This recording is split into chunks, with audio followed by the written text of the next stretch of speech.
the McDonald's that he worked at has been getting so many fake reviews on Yelp that Yelp stopped the comments, new comments.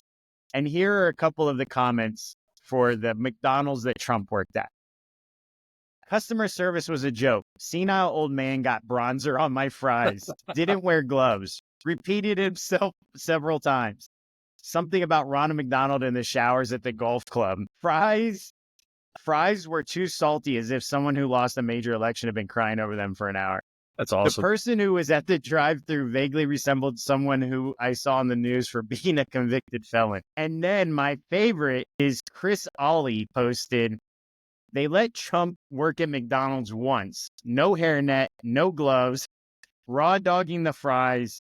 2 days later, there's an E. coli outbreak, 10 states, and their stock is crashed.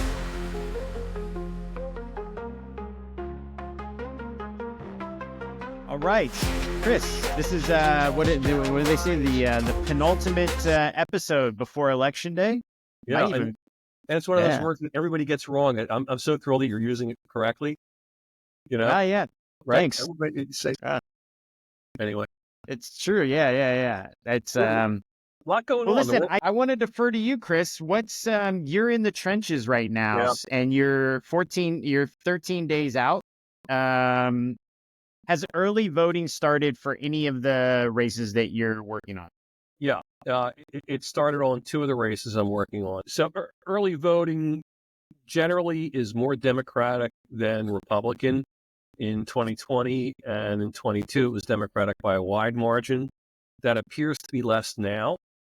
If you look at the early voting in Nevada, it looks like it's actually more Republican, which was kind of fucking ominous.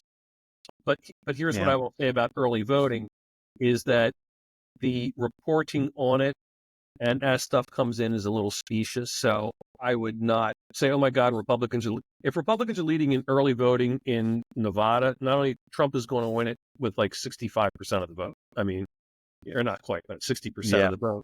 And the Democrat or the Republican for Senate is going to win too, which he won't. But so, you kind of take that with a little grain of salt. So I wouldn't read too much in early voting. I wouldn't read too much in early voting. But no, but I think that I think the race has shifted, and I think the race has shifted in Trump's favor in the past 10 days or so. What has been the cause of that? Here is my theory: is that undecided voters have looked at Harris and decided that she doesn't have the personality or the gravitas to be president. And I think it's a vibe. And I think that the Harris people see that too. I mean, the last 2 days they've had Harris hunkered down in her fucking office in Washington, prepping for like 2 interviews.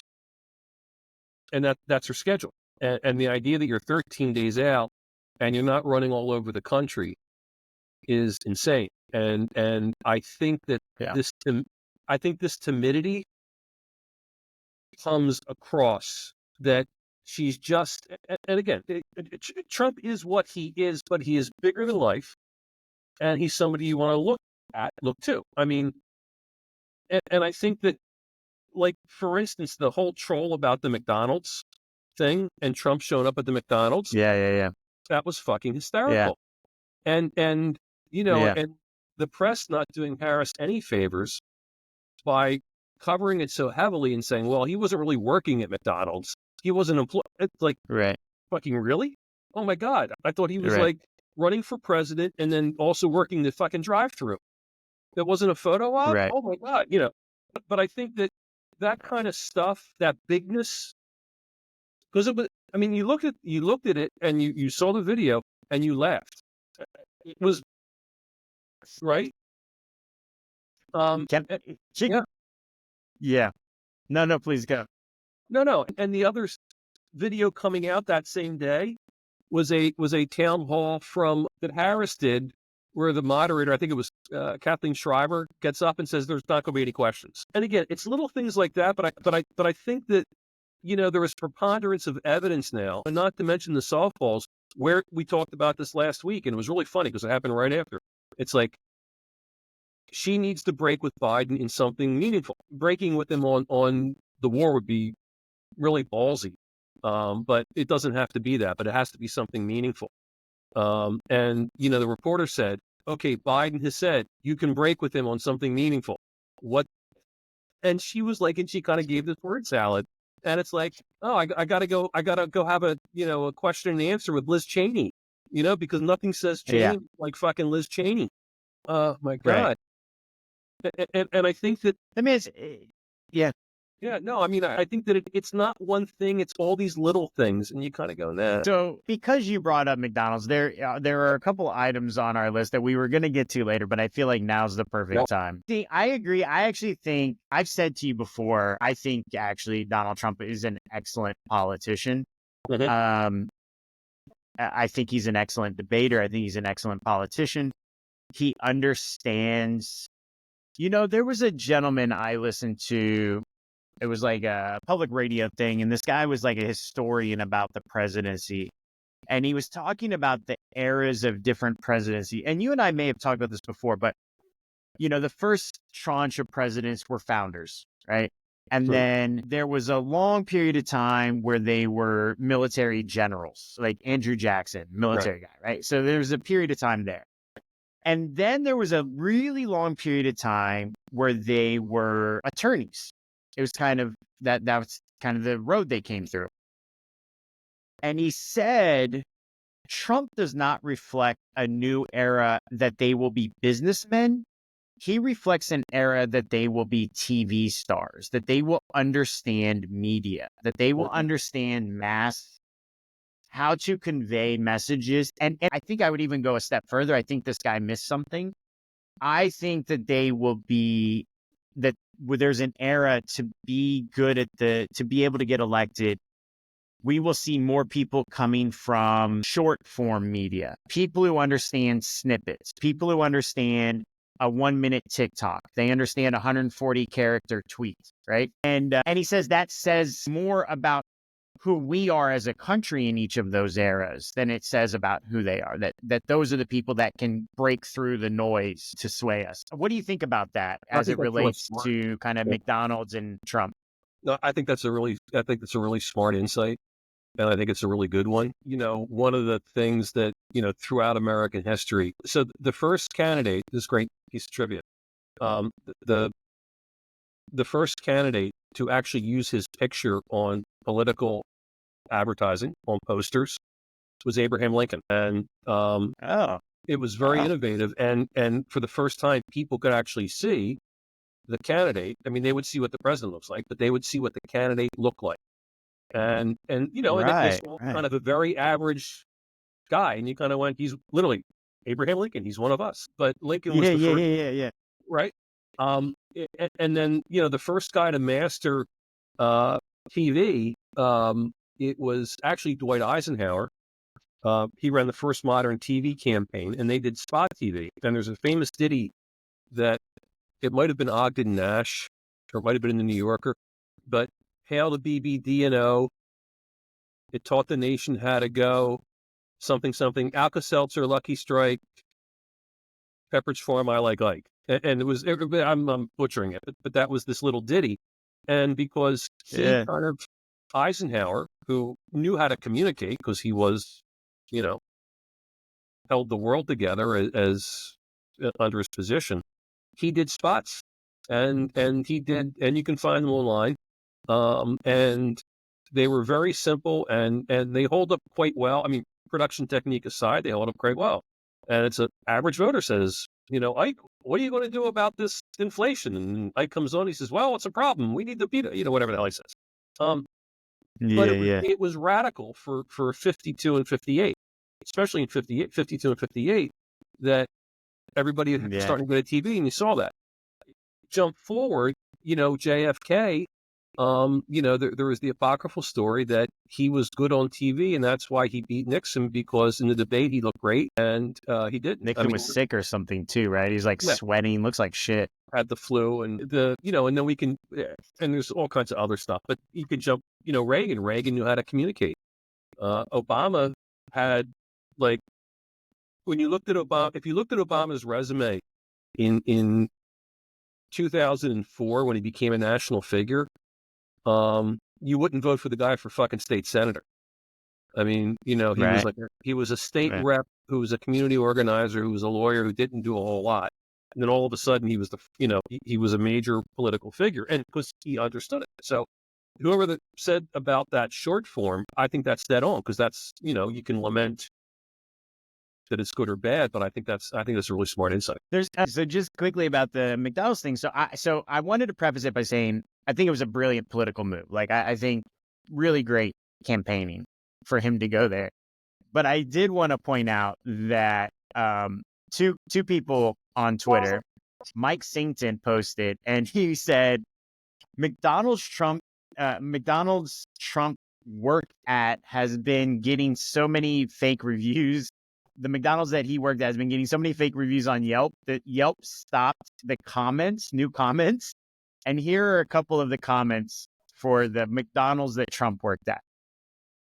Customer service was a joke. Senile old man got bronzer on my fries. Didn't wear gloves. Repeated himself several times. Something about Ronald McDonald in the showers at the golf club. Fries were too salty, as if someone who lost a major election had been crying over them for an hour. That's The awesome. person who was at the drive-thru vaguely resembled someone who I saw on the news for being a convicted felon. And then my favorite is Chris Ollie posted, they let Trump work at McDonald's once. No hairnet, no gloves, raw dogging the fries. 2 days later, there's an E. coli outbreak, 10 states, and their stock is crashing. That's funny. Yeah. By the way, I'm not knocking Trump. Like Yeah. I said, it was brilliant, but goddamn, those are funny. Oh, they're great. And by the way, I'm a huge fan of the filet fish sandwich. And Mitt Romney famously, I have a story. It's too Yeah. long involved to tell. That Mitt Romney, I pitched, I didn't get, but I was one of the finalists for his campaign for governor of Massachusetts, I guess in 98, whenever it was, 2002 or whatever it was. Yeah. And Maybe 98. he wanted to get to know me a little better, and so we had a lunch, and at a Marriott, right? Of course. Charming guy, but somehow the entire conversation devolved into McDonald's cheeseburgers, and we had like club salads or club sandwiches or something. And we were like, he says, I could really go for. I was like, what? He's looking at the menu. He goes, McDonald's cheeseburger. And I'm like, oh, yeah, it's great. And we had this like 30-minute conversation about what makes them so good. But Yeah. but I'm a filet fish fan. But yeah, no, but again, I mean, and I think it's, I think it was a troll, obviously, that, that Harris didn't work at McDonald's when she said she did. And I was kind of like, who cares? But I think that it kind of became something because, if you had an employer, they had to pay FICA. And so literally you can go on you can go on the Social Security website, type in your Social Security number, and it will pop up your work history, and like you can navigate it in not a long time. I mean, you can figure it out in 5 minutes, and you can literally see like what you got paid and where you worked, and it doesn't have everything on it. I mean, I couldn't document jobs I had in the 70s. Like I couldn't, well, except for other people, I couldn't document that I was paid in cash at a golf club, right? I mean, but enough people saw me there. But you could document that. It's not that hard to document. And the fact that she didn't sounds like it's an apocryphal story that somebody said, oh, that's great. We'll put it in an ad. And yeah. Or that McDonald's fucking broke the law and wasn't withholding and maybe wasn't even paying her minimum wage. Yep. Just like the multiple McDonald's franchises in Kentucky and West Virginia and Tennessee that all were fined like $100 million for putting 11-year-olds in the kitchen. Yeah.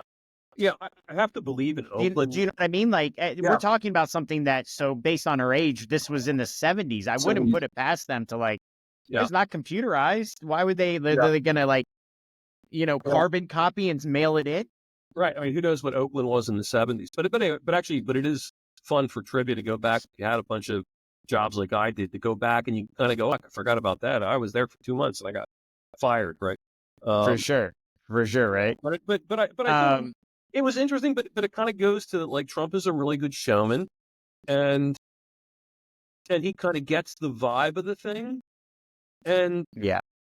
as crass and as over the top, and the bronzer and all that, but it comes across as more genuine and big, and Harris comes across as timid.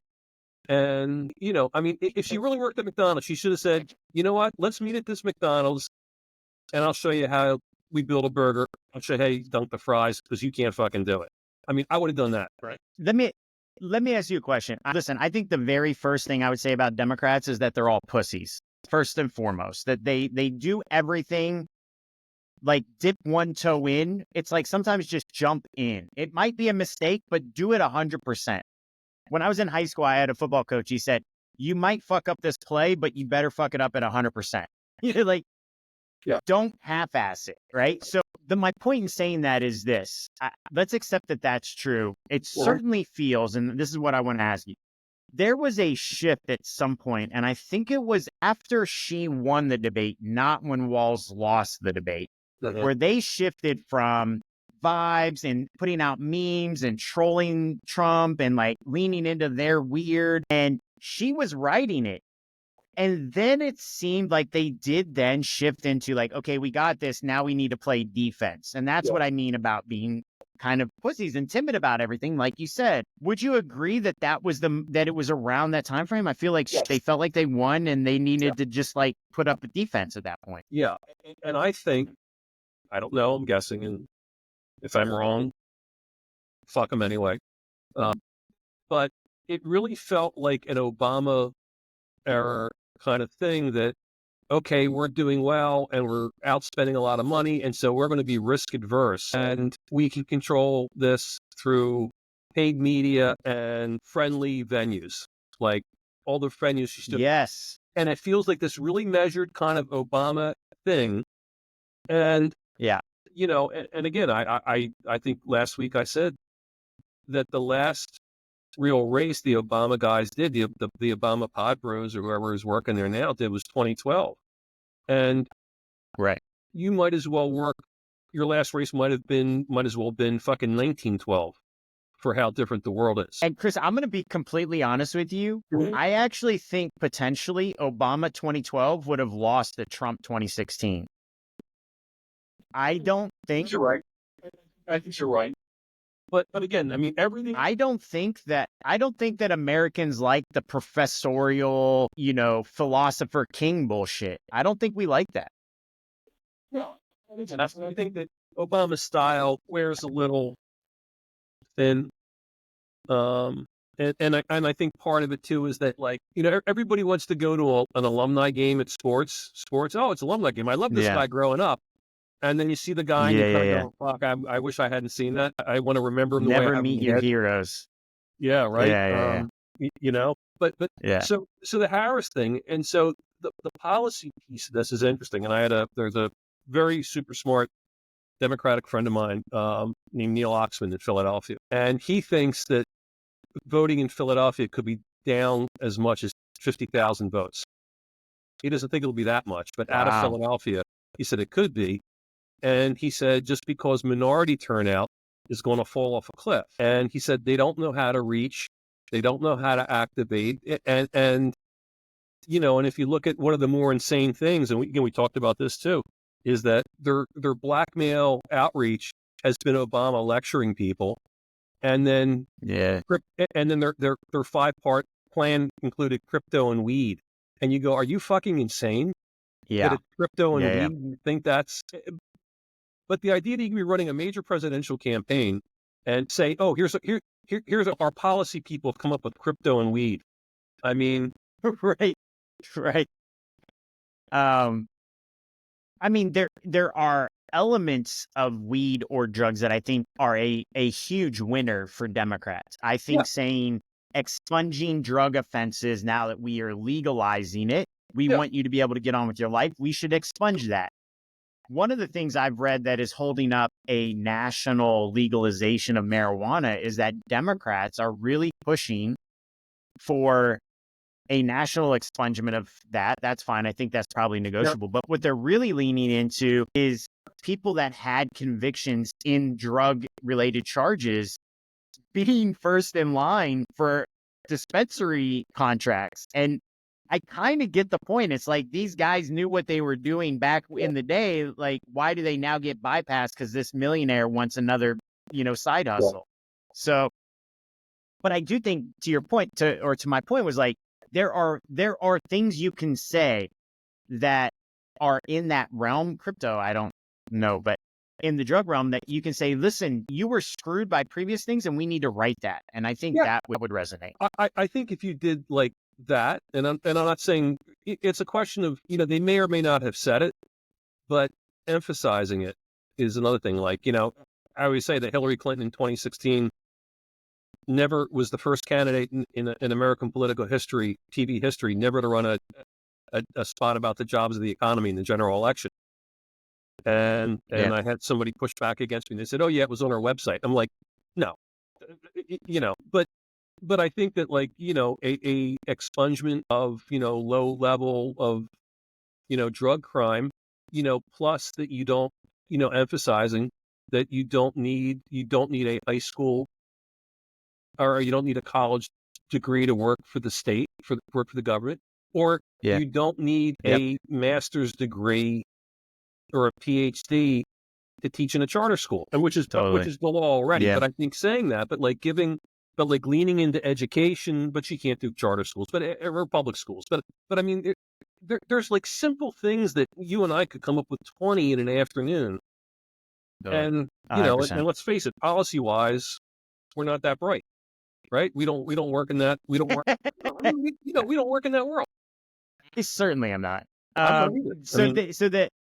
So it's funny that you're talking about her weakness among minorities. I think that I am consistently astonished at the amount of vitriol that the Black community has towards her. Not all of them. I think it would be ridiculous to say that, but the amount that is shifting against her, right? And however, did you see, it was on CNN, so maybe it's not 100% factual, the Trump's base of non-college educated whites in 2016, he had a 33% advantage.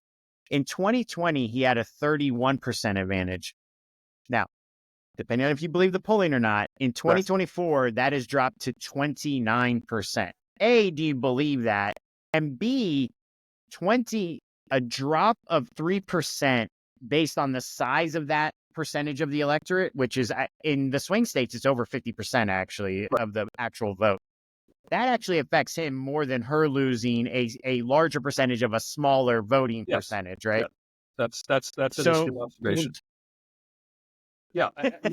No, for the astute observation, I mean, the percentage of it, like a smaller percentage of a larger piece of the pie is more impactful. Exactly. Yeah. I mean, you'd have to kind of compare apples to apples, but a 4-point drop on that is precipitous. And that's meaningful, and it's not a good sign for him. I thought you were going to say, though, he's now at 40%, which I would have believed. But you've got. So that's the question. Do you believe polling then? Do you think that there's accuracy in that, or do you think that that's a flawed report? 33 to 29 is also within the margin of error. True. True. So, but again, but 33, 31, 29 is not. That's not the decline you want to see. But I think it does go to. And again, I had a heated discussion that this week, or something else we've been talking about is, don't look at how can these people vote for Trump.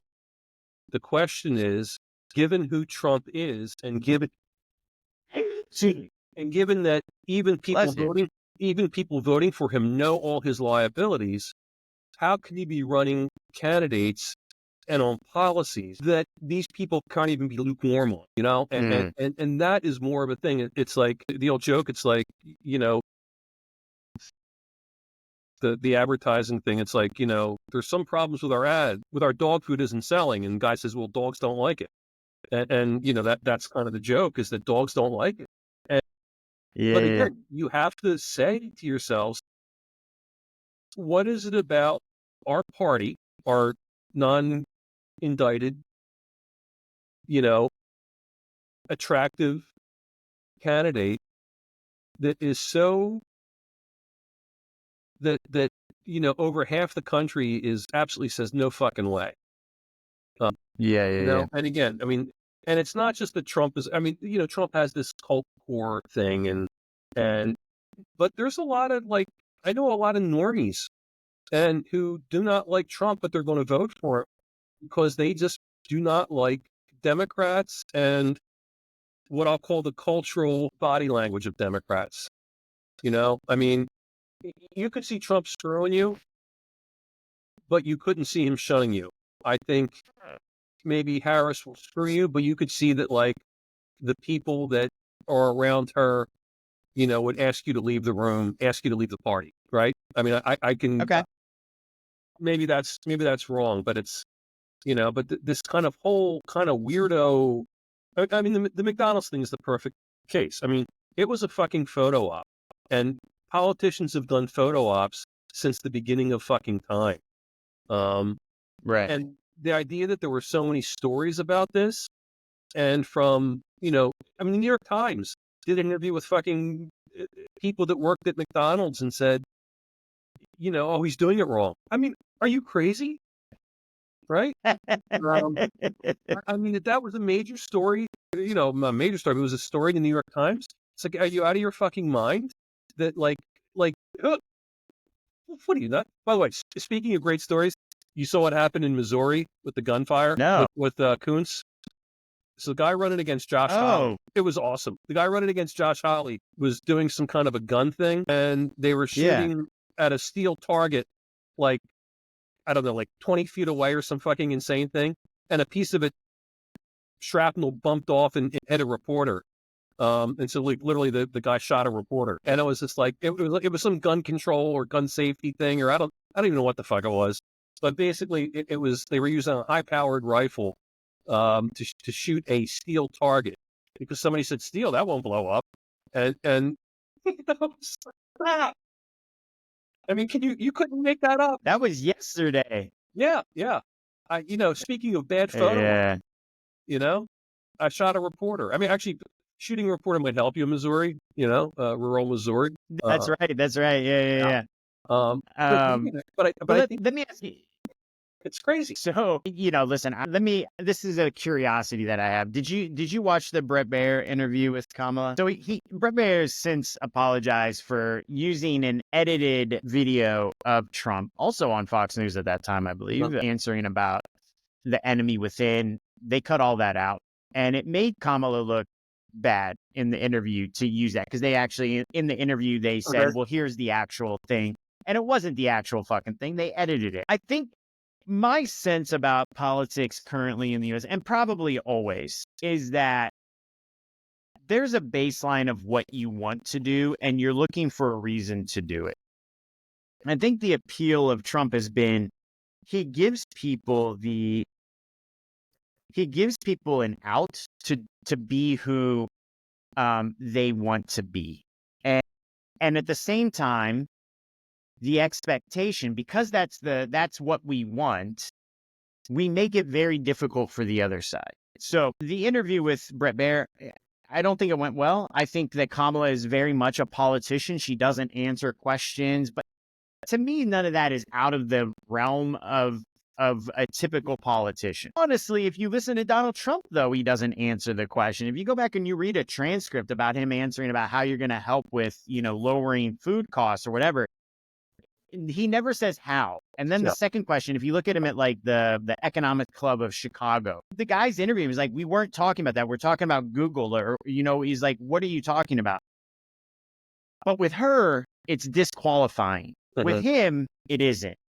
With her, you said initially gravitas as a description. She lacks gravitas. But with him, I don't think he has gravitas. I think he has uncouthness, but there's nothing that to me reminds me of some of the more people that have been framed as gravitas. Fair. So I think that there's this, it's almost like one side has to prove you wrong and give you all of this. And then they better not fuck up any part of that, because then there's a little needle in there that you can be like, but you got that one little detail. I don't like that one little thing. So I'm curious what you think about, is that it? So is it better for her to risk exposing herself to a parry or exposing herself to an attack, but let it all hang out and just be completely over the top and not be afraid and not be so, I guess, conservative? Or is it better for her to be a little conservative so that she doesn't arm them to attack? She can't be reckless, but I think what voters are judging is that Trump has already crossed that threshold. He was president. I mean, a lot of bad stuff, Okay. a lot of good stuff, but the world didn't end. We weren't in a war. We didn't go into a recession. Well, we did go in a recession, but it was COVID driven, but we got, Operation Warp Speed was one of the most successful government programs. But he's past that because as a vice president, it's kind of a harder jump. And I think the only person to do it successfully were Biden, but not contiguously. Biden had Right. was George H.W. Bush was the only one I think had done it except in the early 19th century. And that was Teddy Roosevelt, I believe, because McKinley got fucking shot. So it was not a... Johnson would be the only one I could think of as well. Right. But it was also a shot. It was the guy was... Yeah, exactly. And so exactly. I think she's got to I think she's got to get that threshold. The idea, and again, it's a bad cosmetic thing, but she's got that cackle and that unseriousness, and has been kind of mocked for word salads. And again, I'm not saying Trump is better, but he's talking about Arnold Palmer's dick. Do you know what I'm saying? Like, how more unserious could you get? You know what I'm saying? But again, he's already arrived at the threshold, and so again, I'll do the Wayback Machine too. Famously, Ronald Reagan in 1980 was running against Jimmy Carter. And the whole idea is that Reagan was, Reagan was an actor, he was a warmonger, and he was an ideologue. They were the three knocks against him. The Reagan campaign, in their advertising and in their speeches, said he was a governor. He was a successful governor. He was a really successful governor. And so what happened is that while people initially going into the campaign, in the pre-Republican convention, they went actor, ideologue, governor. By the end of it, it was governor, ideologue, actor. And the way Reagan did that was by doing some, you go back, by the way, you go back and listen to anybody in that era speeches and they compare them to now, you go, what the fuck? I mean, they're we've all been eating lead paint.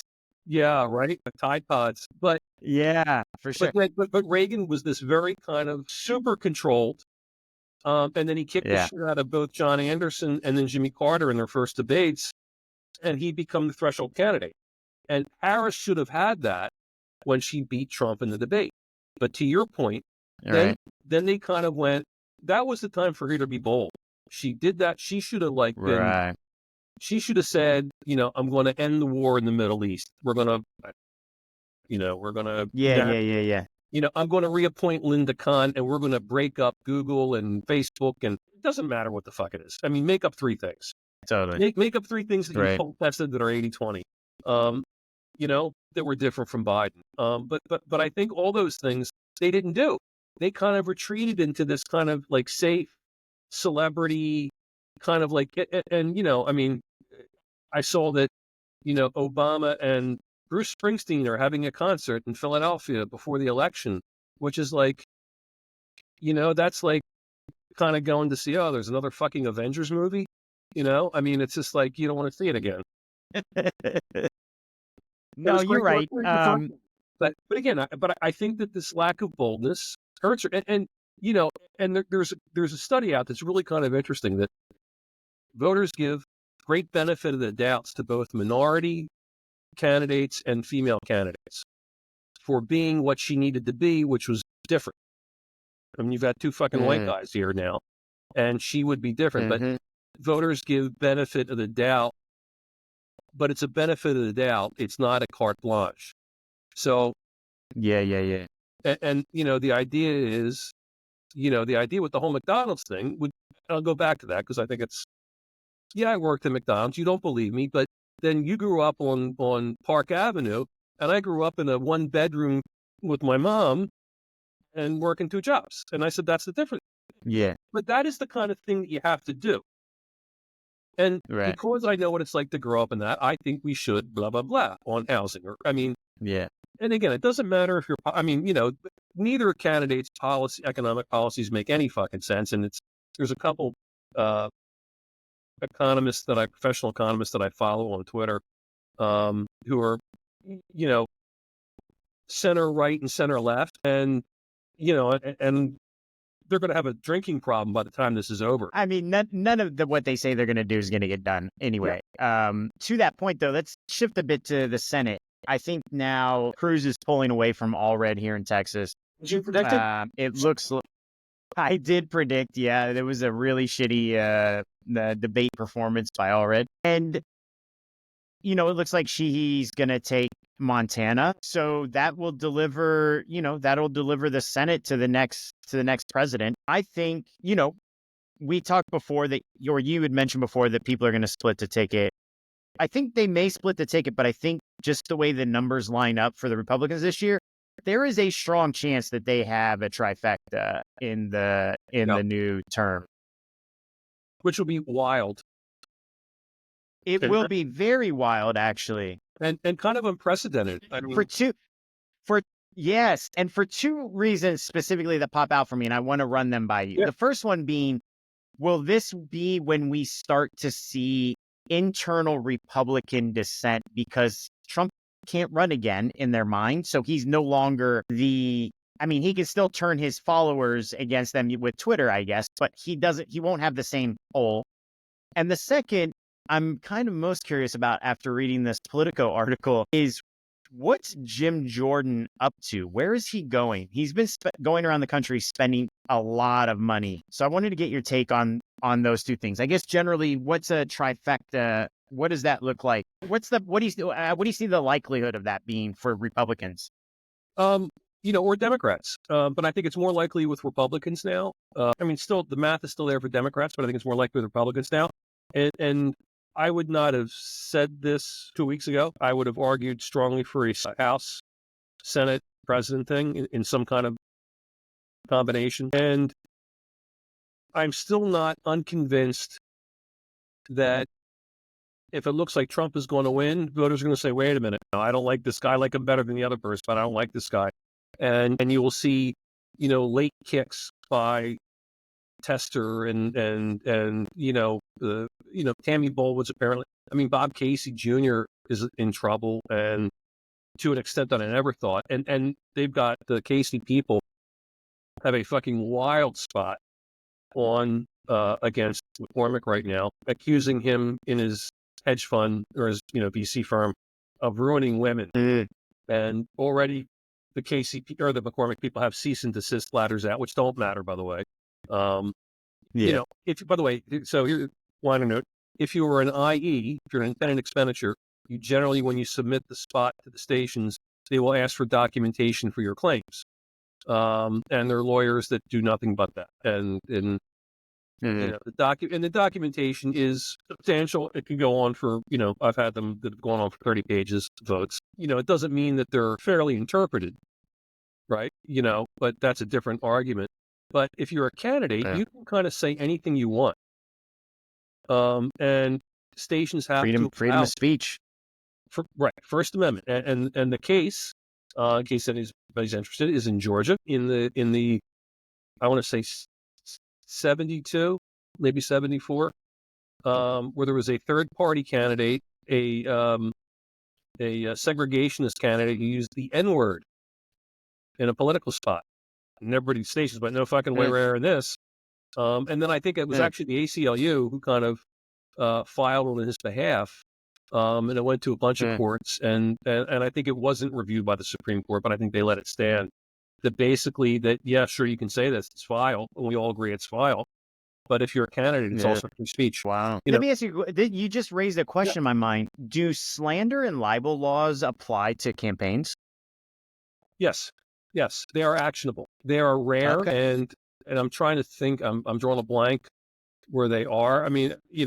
If you work in a campaign, you will get a letter from a lawyer at some point saying this is slanderous and libelous and we're going to hold you account. And you go, yeah, fuck you.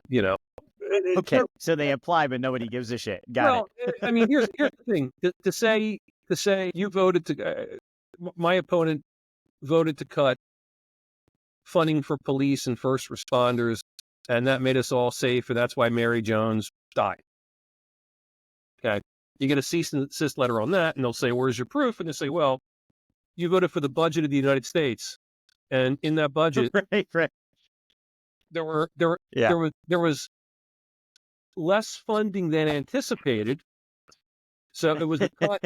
So the House passed the bill, and then it went to reconciliation, and it was lowered by 10%. So that was a cut. And Right. you do that kind of thing, and the courts are going to go, "Oh, fuck you." I mean, I'm not going to, we're not going to get into the middle of this, because you can certainly make the argument that that because Yeah. funding, there was less cops, and because there was less cops, there was more crime, and because there was more crime, Mary Sue Totally. got killed. Yeah. Interesting. So it's funny that you brought up Bob Casey. I do have him on this list for us to talk about. Cook moved that race into a toss-up. And when I looked at the 538 aggregated polling, he's still up by 4. What are you seeing that makes that more in play now? Because you said it without me even bringing it up. So obviously internally people are talking about it. Yeah, I mean, part of it's gossip from Democrat candidates and Republican candidates. Part of it is significant that there was a massive voter registration advantage for Democrats from 2012 to it started in like 2016. Not only is that gone, there's now new, not just registration shifts, but new voters.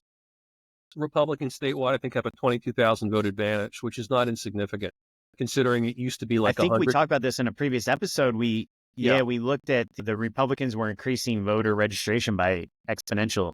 Yeah, and that's kind of a bad sign for Casey. And you can kind of tell from, Casey actually ran a spot last week that was a pro-Trump spot. That's like, I agree with President Trump. Yeah. And the tariffs and anti-NAFTA. Yeah. We need to fight those stinking Chinese communists or whatever the hell it was. And Mexicans coming in to take our manufacturing jobs. I mean, literally, that was the spot. And it was couched in terms that, I'm independent. But I think that it was so disingenuous. I think it was seen as disingenuous.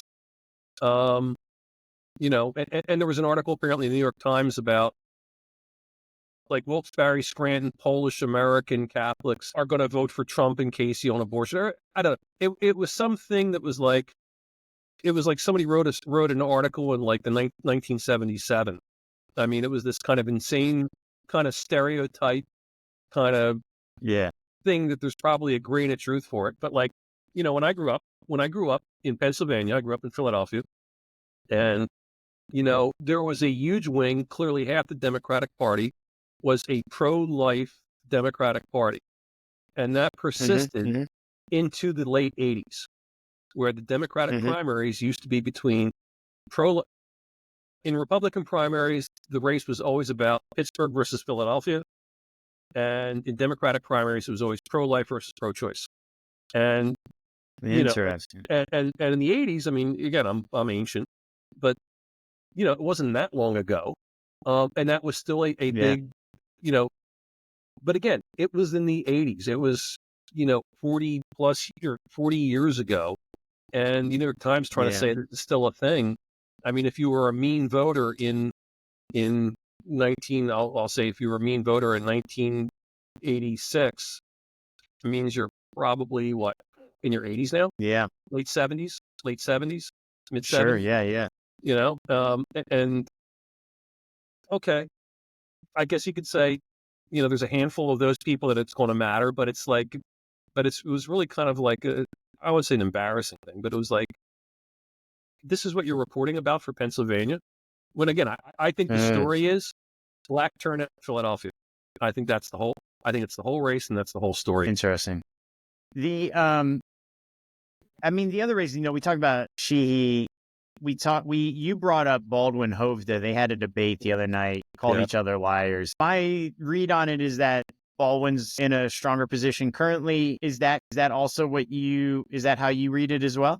Yeah, I think that she's taken some, and I think fair, heat that her live-in girlfriend, spouse, whatever the hell she is. There's some questionable trading going on. And I think Right. that's hurting her.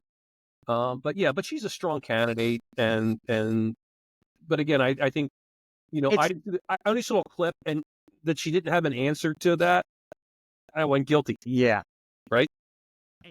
I totally agree. The funny thing is, I think we talked before on here about the Nancy Pelosi tracker and the whale watch thing. And by the way, part of me is like, we probably don't want to get rid of insider trading by politicians because that is the best way for everyone to do well in their stock picks. Nancy Pelosi is up 165% year to date.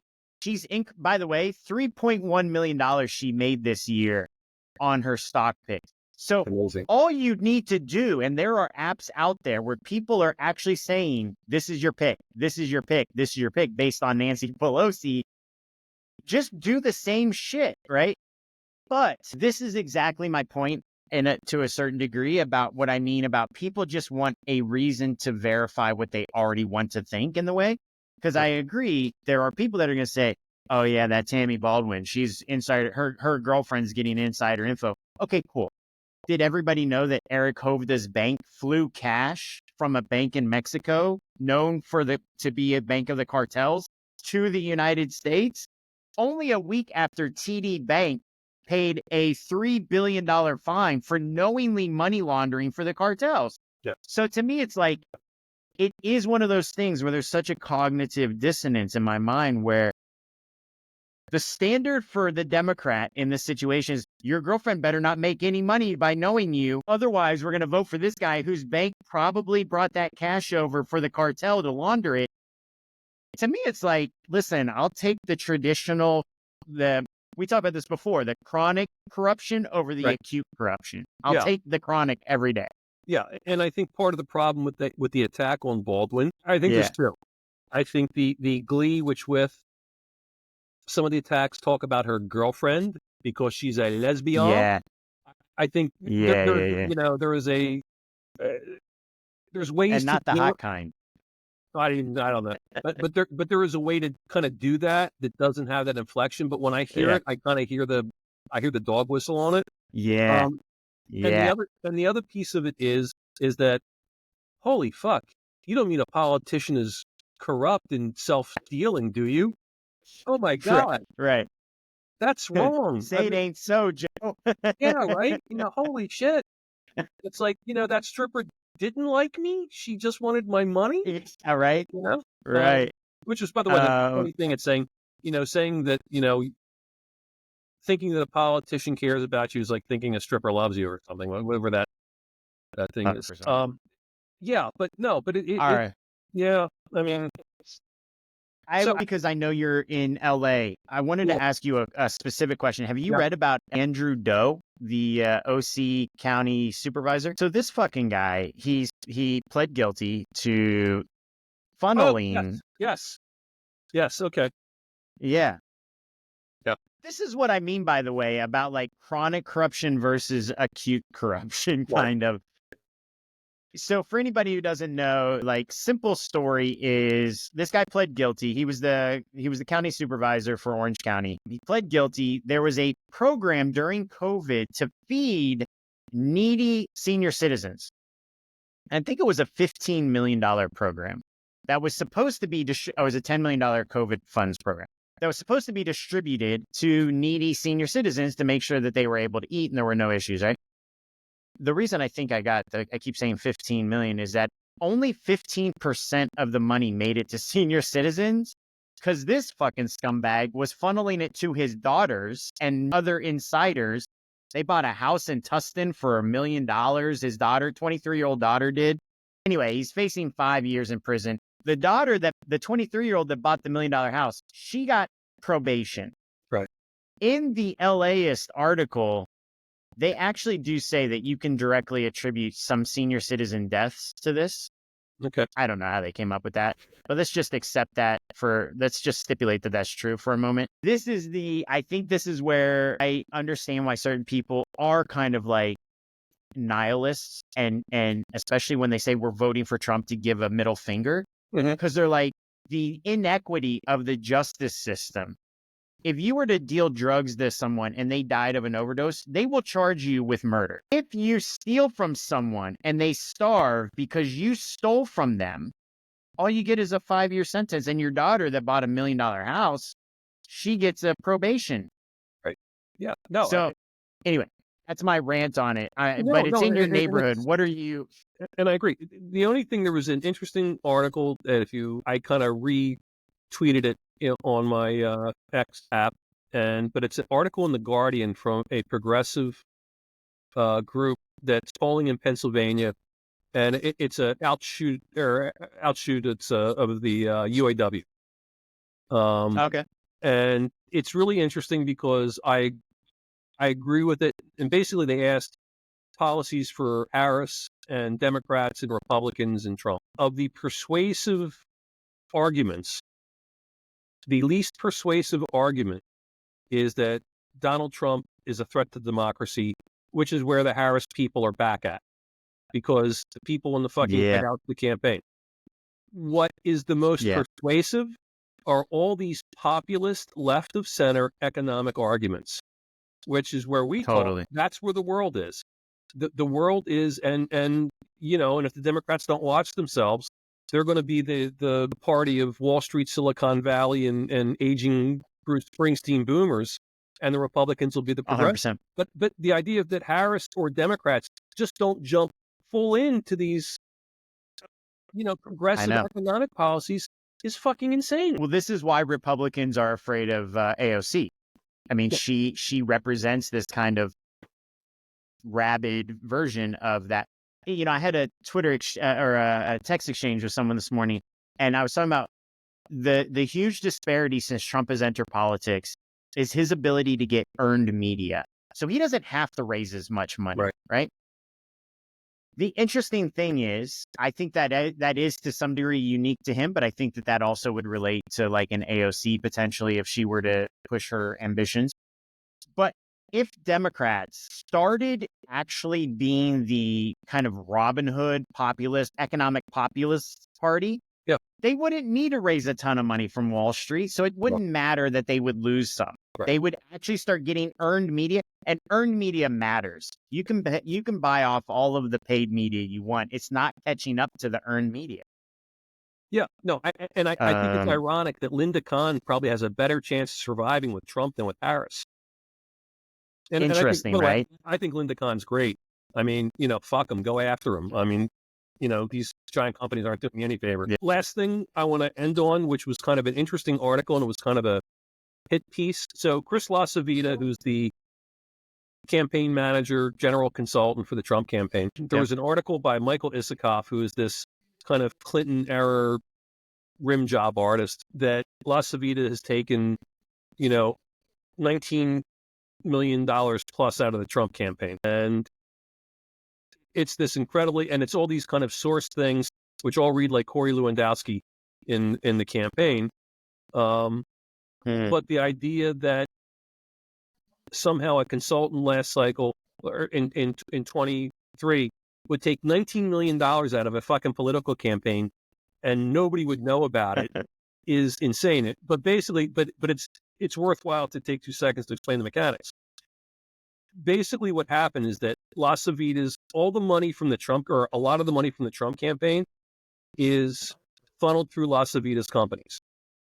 So, if you give me $1 million for a media buy, I will take a 3%, a 7%, whatever. I take a commission on that.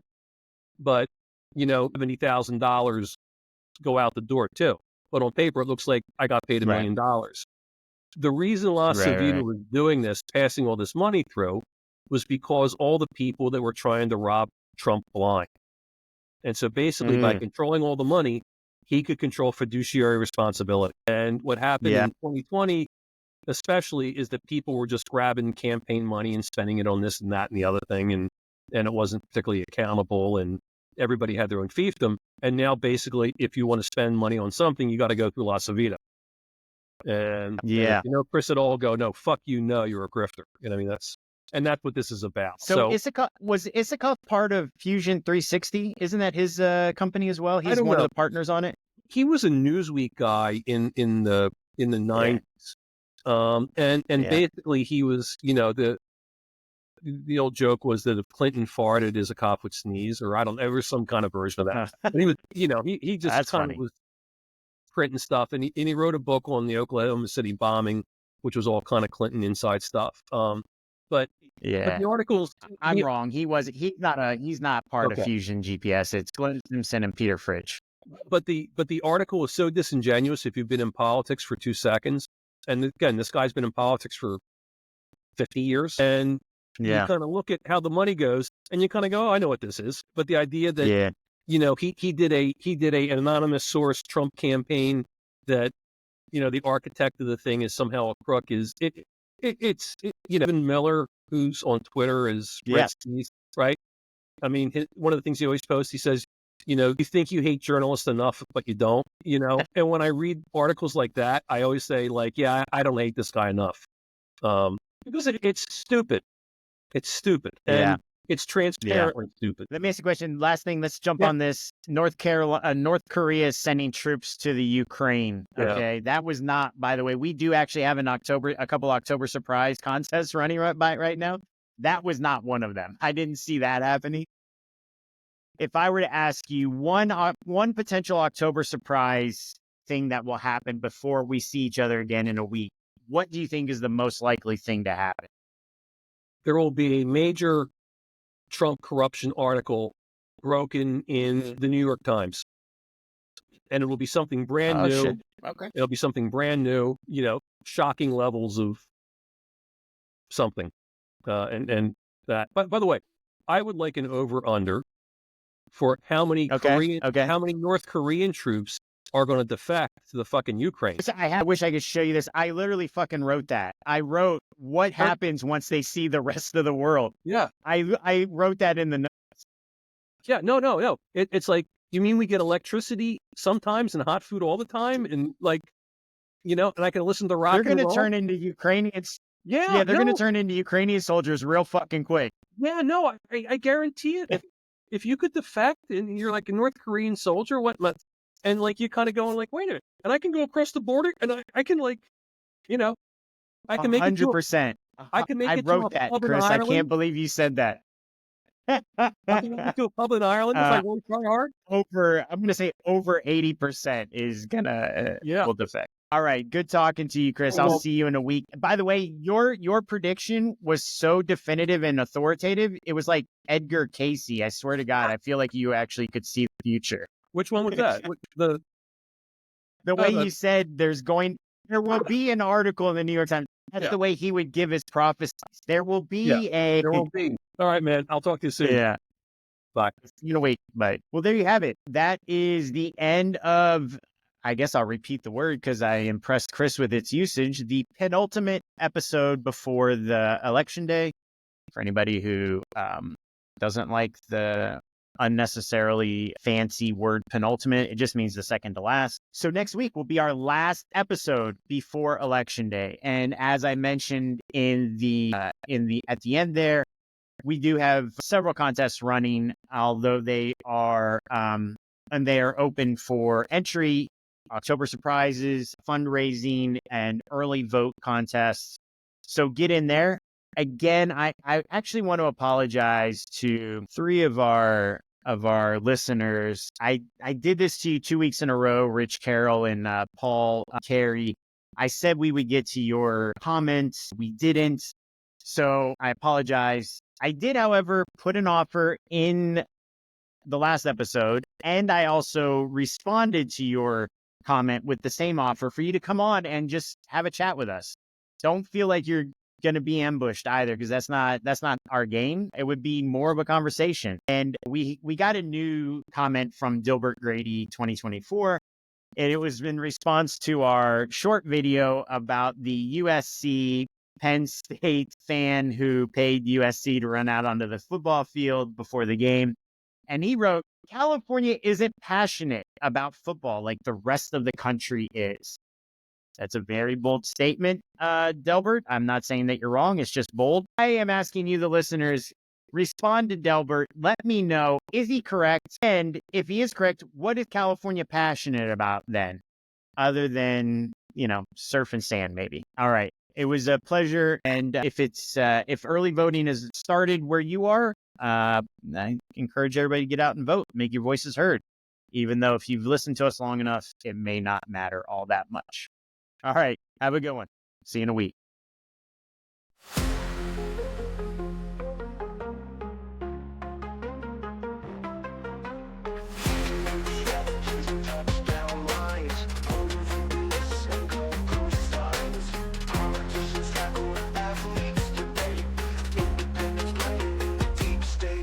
Draft picks in the Senate, game on the floor. Campaign slogans echo final scores. Analysis deep as the trench warfare set. We break it down, no sweat, no net. Balance and touchdowns, where's your bet? Candidate playbooks, lines we set. Irreverent and free, we call it out. Competition fierce, ain't no doubt.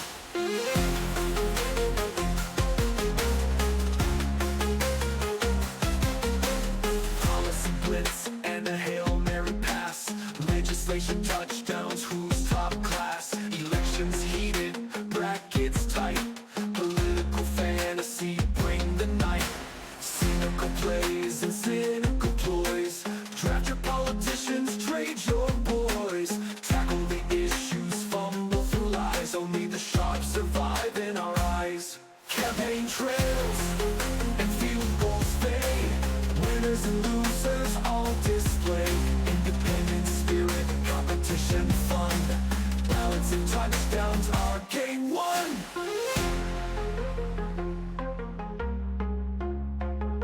Our game one.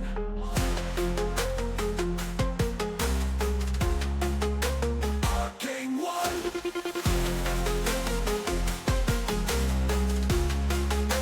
Our game one.